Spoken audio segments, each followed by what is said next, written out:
আমরা গত ১৬ বছরে ভোট প্রদান করতে পারি নাই। এবছর ভোটটা আমরা সাধারণ জনগণ খুব উৎসবমুখর ভোট দেওয়ার জন্য আগ্রহ আমরা আছি। আমরা কালকে নির্বিঘ্নে ভোট দিতে পারবো এটা আমাদের প্রত্যাশা। ইনশাআল্লাহ বরগুনা ১ আসনে এ পর্যন্ত সদরে আমরা কোনো ধরনের সহিংসতা দেখতে পাই নাই।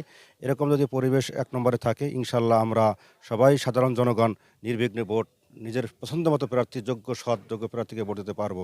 কিন্তু আমরা বরগুনা পাশের যে ২ আসনটা এটা নিয়ে গত ২-৩ দিন ধরে ব্যাপক হামলা মামলা হচ্ছে এবং হাত পা ভেঙে দেওয়া হচ্ছে সাবেক হিরো এমপি কে ওখানে একটু সাধারণ ভোটাররা শঙ্কিত আছে। আমি প্রশাসনের কাছে দাবি করব আমরা যারা সাধারণ ভোটার আছি আমাদের পক্ষ হয়ে তারা যেন নির্বিঘ্নে ওখানে মানে আইন শৃঙ্খলা বাহিনী খুব ভালো রাখে এবং বেশি ফোর্স নিয়োগ প্রদান করেন যাতে ভোটাররা কোনো ভীতি সচেষ্ট না হয়ে বাড়িতে বসে থাকে না থাকতে পারে, তারা যেন নির্বিঘ্নে ভোট দিতে পারে।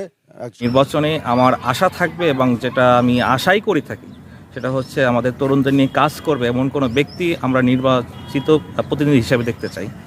আর আমাদের বরগুনা তো দীর্ঘদিনের অবহেলিত একটা জেলা, সেখানে পর্যটন শিল্পের ব্যাপক সম্ভাবনা আছে, সেটা আমরা কোনো ভালো যে নেতৃত্ব সেইটার অভাব বোধে আমরা সেটার উন্নয়ন দেখতে পাচ্ছি না।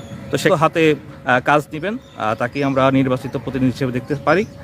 আর আশা করব যে আমরা যারা নাগরিক আছি সচেতন নাগরিক তারা সবাই ভোটে ভোট দিয়ে জয়যুক্ত করবেন এই ভোটটাকে, যাতে আমরা নতুন বাংলাদেশের যে পথটা তৈরি করছি সেই পথে আমরা এগিয়ে চলতে পারি।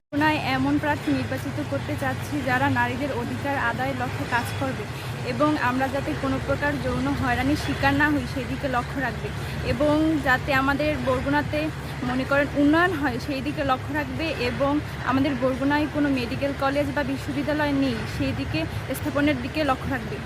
প্রার্থীকে ভোট দেব যারা অনুন্নত বরগুনাকে উন্নত করার চেষ্টা করবে এবং প্রজন্মরা চাচ্ছি আমরা কোনো ঘুষখোর বা সুদখোর বা মাদকের সাথে যুক্ত কোনো ব্যক্তিকে ভোট দিব না। আমরা এমন এক ব্যক্তিকে ভোট দিব যে সত্য নিষ্ঠার সাথে কাজ করবে এবং অনুন্নত বরগুনাতে উন্নত করার চেষ্টা করবে। আগামীকাল এত বছর পর একটা নির্বাচনে ভোট পাচ্ছি, আমরা ইনশাল্লাহ কালকে ভোট দিতে যাব। মনে হয় সুস্থ মাথায় ভোট হবে, আমাকেও কেন্দ্রে কোনো সমস্যা হবে না। যে যোগ্য ব্যক্তি ভালো মনে করে তারই আমরা ভোট দেবো।